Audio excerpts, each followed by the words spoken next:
Bonsoir et bienvenue sur Afrique Sport pour le journal du soir du mercredi 2 décembre 2020. Nous débutons ce numéro avec le décès de Mohamed Abroun, international à cette reprise avec les Lions de l'Atlas.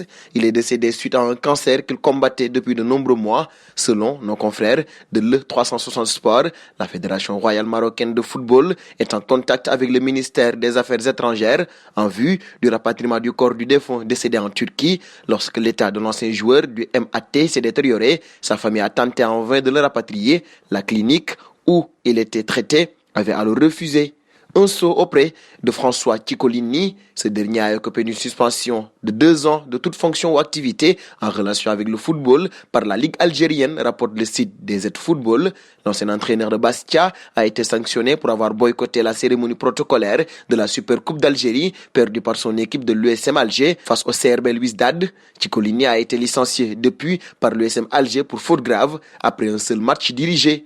Dernier point Afrique avec Abdoulaye Doucouré. Malgré de bonnes performances d'abord à Watford et désormais du côté d'Everton, Abdoulaye fait les frais de la forte concurrence dans l'entrejeu et n'a toujours pas été appelé en équipe de France à bientôt 28 ans. Le Mali, pays de ses origines, en a profité pour tenter sa chance en le convoquant au mois d'octobre, mais le milieu de terrain n'a pas donné suite et il ne compte pas changer d'avis dans l'immédiat. Oui, j'ai vu qu'ils m'avaient placé dans leur liste, mais moi, je leur avais dit qu'aujourd'hui, l'équipe de France était mon objectif et que je n'étais pas prêt à venir au Mali. Ce n'est pas le bon moment pour aller en sélection du Mali, a estimé l'ancien René dans les colonnes du magazine 11 Mondial. Et nous passons en France pour la seconde partie de ce journal du soir et nous parlons de la Coupe de France. Invité de BFM ce mercredi matin, Jean Castex a été flou lorsque le sujet du football en France a été évoqué, mais le Premier ministre a finalement indiqué que pour la Coupe de France cette année, c'était mort.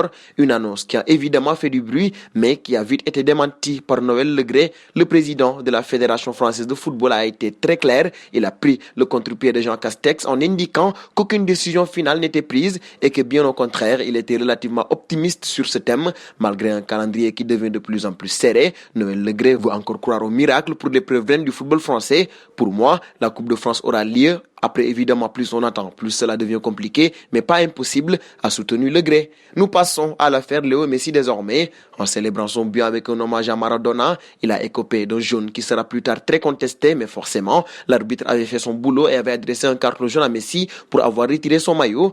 Dans les règles de l'art, une décision que le Barça a directement contestée. Le club catalan, à la sortie du match, a écrit à la Ligue pour faire appel et pour retirer la sanction. Une demande rejetée, comme nous le rapporte ce mercredi Mundo Deportivo. Selon leurs informations, le joueur a écopé une amende de 600 €, pendant que les Blaugrana devront payer 180 €, mais un si joli hommage, cela n'a pas de prix. Dernier point du soir avec Marcelo. Alors qu'il pouvait compter jusqu'ici sur le soutien de Zinedine Zidane, la donne serait en train de changer si l'on en croit Eduardo Inda. Présent sur le plateau du Chiringuito, le directeur d'Oké Diario a en effet apporté de nouvelles inquiétantes concernant Marcelo. Les poids lourds du vestiaire et Zidane sont en colère contre Marcelo. C'est un joueur récupérable, mais ses coéquipiers ne lui font plus confiance et Zidane partage cette méfiance. Contre Alaves, il a eu un petit accrochage avec Varane sur des questions tactiques. Sur son site, le média Oké Diario ajoute que les dirigeants auraient des doutes sur la capacité de Marcelo à honorer son contrat jusqu'à son terme, de quoi remettre en question son avenir. Et nous arrivons au terme de ce journal du soir que nous fermerons avec la question du soir. Est-ce le moment pour Marcelo de quitter le club? Vos réponses seront attendues en commentaire. En attendant, n'hésitez pas à vous abonner sur Afrique Sport. C'est pour ne rien manquer du football continental et international.